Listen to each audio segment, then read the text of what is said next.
अब हम तस्करा करेंगे सिख मज़हब में खुदा का तसव्वुर क्या है। सिख मज़हब वजूद में आया 15वीं सदी के आखिरी में और इसके बानी थे गुरु नानक साहिब। और ये शुरू हुआ एक ऐसे इलाके में जो 5 नदियों का इलाका था और कहा जाता था पंजाब, जो मौजूद है पाकिस्तान और नॉर्थ वेस्ट इंडिया में। और गुरु नानक साहब जो इसके बानी हैं वो पैदा हुए थे हिंदू धर्म में और उनका कास्ट था क्षत्रिय कास्ट, जिसे कहते हैं वॉरियर कास्ट।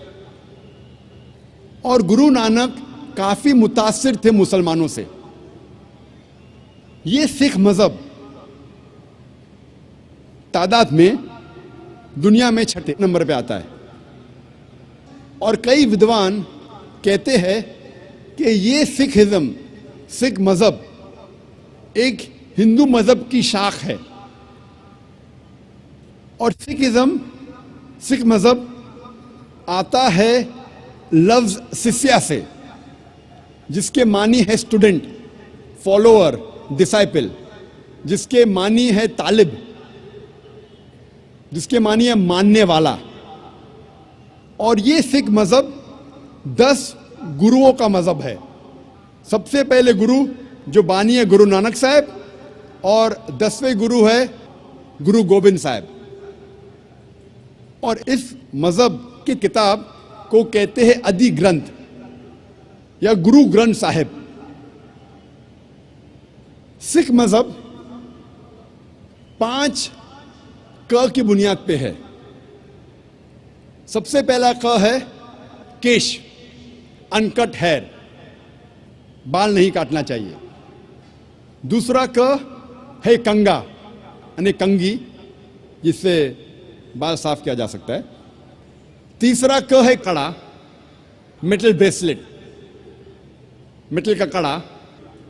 चौथा क है किरपान, डैगर, चाकू, जो अपनी हिफाजत की रखना चाहिए। और 5वां क है कचा, जिसे कहते लॉन्ग अंडरड्रॉ।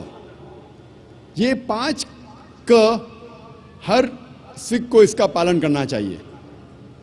और अगर आप कोई सिख से पूछेंगे कि आपके मजहब में खुदा का तसव्वुर क्या है, तो सबसे बेहतरीन जवाब अगर कोई सिख दे सकेगा वो है उसकी मजहब की किताब गुरु ग्रंथ साहिब के पहले वॉल्यूम, पहला अध्याय, पहला मंत्र, जिसे कहते हैं Japu ji. First volume of Guru Granth Sahib, first chapter, first verse called as Japu ji, जिसमें लिखा है कि खुदा एक है और उसे कहा जाता है सच्चा, महान,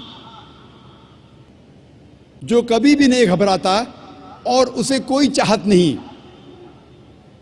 वो लाफानी है, वो पैदा नहीं हुआ है, ना किसी को जन्म देता है। वो दयालु है। सिख मजहब में बुत परस्ती हराम है। सिख एक ही खुदा को मानते हैं, एक ही ईश्वर को मानते हैं, जिसे अनमैनिफेस्ट फॉर्म में कहा जाता है एक ओमकारा और मैनिफेस्ट फॉर्म में कहा जाता है ओमकारा। और जब आप गुरु ग्रंथ साहिब पढ़ते हैं, ओमकारा के कई सिफात है। इस ईश्वर को कहा जाता है अकल, माने इटर्नल, मानी लाफानी। उसे कहा जाता है करतार, मतलब क्रिएटर, मतलब खालिक। उसे कहा जाता है सत्यनामा, जिसके मानी होली नेम, जिसके मानी पाक नाम। उसे कहा जाता है परवरदिगार, मतलब चेरिशर, मतलब पालने वाला। उसे कहा जाता है साहिब, मतलब लॉर्ड, मतलब रब। उसे कहा जाता है रहीम, मतलब मर्सीफुल, मतलब रहमत वाला। उसे कहा जाता है करीम, मतलब बेनिफिशेंट, मतलब करम वाला। उसे कहा जाता है Wahe Guru, one true Lord, एक ईश्वर, एक सच्चा ईश्वर, एक सच्चा खुदा। सिख मजहब में बुत परस्ती हराम है और सिख मजहब में अवतार वदा का भी फलसफा नहीं है कि खुदा अवतार लेते हैं इंसान बनते, ये फलसफा नहीं है। और गुरु नानक साहब वो काफ़ी मुतासिर थे संत कबीर से, इसीलिए गुरु ग्रंथ साहिब में कई संत कबीर के दोहे हैं।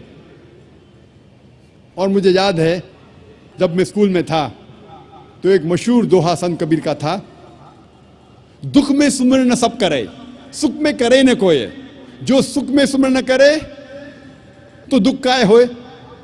इसके मानी कि दुख में ईश्वर खुदा की इबादत सब लोग करते हैं, लेकिन सुख में ईश्वर और खुदा की इबादत नहीं करते। जो इंसान सुख में ईश्वर और खुदा की इबादत करता है उसको दुख कभी भी नहीं होगा। यही लिखा है कुरान मजीद में, सूरह अज़्ज़ुमर में, सूरा नंबर 39 आयत नंबर 8 में, कि जब इंसान को तकलीफ आती है तो रब से दुआ करता है, अल्लाह सुब्हानहू व तआला से दुआ करता है। लेकिन जब अल्लाह सुब्हानहू व तआला उसकी तकलीफ को दूर करता है तो इंसान रब को भूल जाता है और रब के साथ दूसरे को शरीक करता है। जब हम सिख मज़हब की किताबों का मुताला करते हैं तो हमें पता चलता है कि सिख मज़हब में भी लिखा है कि खुदा एक है, ईश्वर एक है और सिर्फ उसकी इबादत करना चाहिए, और उस ईश्वर की, उस खुदा की कोई मूर्ति नहीं, कोई बुत नहीं, और सिर्फ उस ईश्वर की इबादत करना चाहिए। अब हम तस्करा करेंगे